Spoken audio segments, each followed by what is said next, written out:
Closed nomination அப்போ ஒரு சீனும் ஓப்பன் நாமினேஷன் அப்போ ஒரு சீனும் நடக்குது. இது பார்க்குறவங்களுக்கு தெரியும், எனக்குமே ஃபீல் ஆகுது. எவனை சொன்னால் எதுவும் சொல்ல மாட்டானோ அவனை சம்மந்தமே இல்லாமல் ஒரு விஷயத்த சொல்லி கேஷுவலாக போட்டு போயிடுறாங்க. இது எனக்கு சொல்லணும்னு தோணுச்சு, சொல்லிட்டேன். ரீசனே இல்லாமல் நாமினேட் பண்ணுறது ரொம்ப ஒரு மாதிரி அப்பட்டமாக தெரியுது. ரவினா சொன்னதை தாண்டி நீங்கள் 2 பேர் சொன்ன ரீசன் எனக்கு என்னால் ஒத்துக்கவே முடியல. என்னை தாண்டி இங்கே எத்தனை பேர் வந்து எல்லாரோடையும் பழகி சந்தோஷமாக இருக்காங்கன்னு சொல்லுங்கள்? கிடையவே கிடையாது. அப்படிலாம் யாருமே கிடையாது. அந்த ரீசன் வச்சு நீங்கள் நாமினேட் பண்ணால் 3-4 பேர் நாமினேட் பண்ணும். அது ஒருத்தவங்க பேசுகிற விதம் தான். இன்னொன்று இவர் சொன்னார், நான் அவர் எதுவுமே சொல்லன்னு.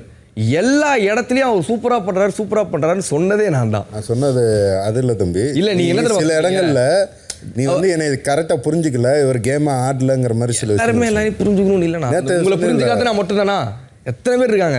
அது ஒரு காரணமாக நீங்கள் சொன்னது வந்து என்ன சொல்லணுமே சொன்ன மாதிரி இருந்தது. அதுக்கு நீங்கள் காரணம் உருவாக்கின மாதிரி இருந்தது. ஆளை தேர்ந்தெடுத்து இல்லை நேற்று கமல் சார் எபிசோட்ல சொன்னது அவர் சூப்பராக பண்ணுறாரு சொல்லிட்டு ஒன்று. ஏன்னா அவர் ரொம்ப நல்லா பண்ணுறாரு. எனக்கு அவர் நல்லாவே பண்ணிட்டு இருக்கிறது எனக்கு தெரியுது. அப்ஸ் அண்ட் டவுன்ஸே இல்லை எனக்கு. நான் பார்க்கும்போது அவர் சூப்பராக பண்ணிட்டு இருக்காரு. கேரக்டர் கொடுத்தா சூப்பராக பண்ணுறாரு, நல்லா பண்ணிக்கிறாரு, நல்லா பண்ணுறாரு, சூப்பராக ஒரு ஃப்ரோஸ் ஆகி நல்ல விஷயங்கள் பண்ணுறதுல ஃப்ரோஸ் ஆகி இருக்காருன்னு.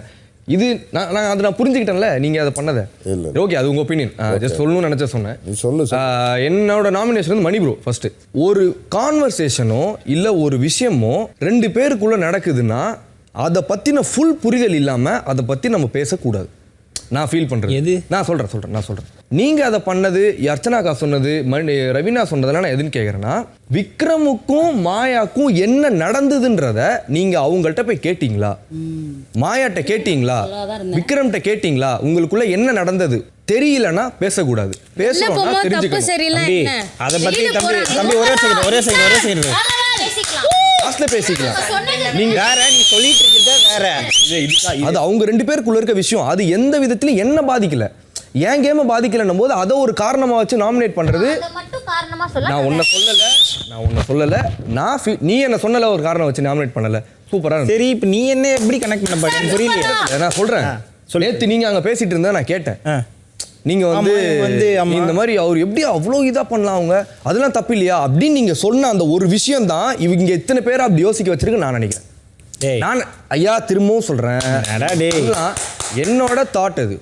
ஒரு வாரம் பேசி போன உங்களுக்கே அவ்வளவு மிஸ்ஸிங்கா இருக்குன்னா 9 வாரம் 10 வாரம் அவனோட பழகுன அவங்க இல்லாம இருந்திருக்காங்கன்னா என்ன நடந்திருக்கும்னு யோசிக்கலையே. என்ன பேச விடுங்க.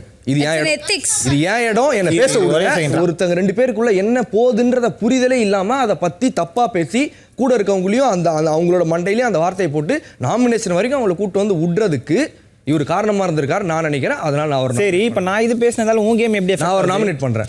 வேற தாட்ல வேற விதமா நாமினேட் பண்றது போய் நீங்க பண்ண ஒரு விஷயத்தினால எல்லா ஓட்டும் தவறான புரிதல்ல ஒரு நாமினேட். இது நான் நாமினேஷன் முன்னாடி பேசியிருந்தேன் நான் நினைக்கிறேன். நாமினேஷன் நான் சொல்றது புரியுதா இல்லையா? உனக்கு எஃபெக்ட் ஆகலாம். எனக்கு தலை நேத்து எனக்கு அஃபெக்ட் ஆச்சுன்னா அவர்கிட்ட போய் சொன்னதில்ல.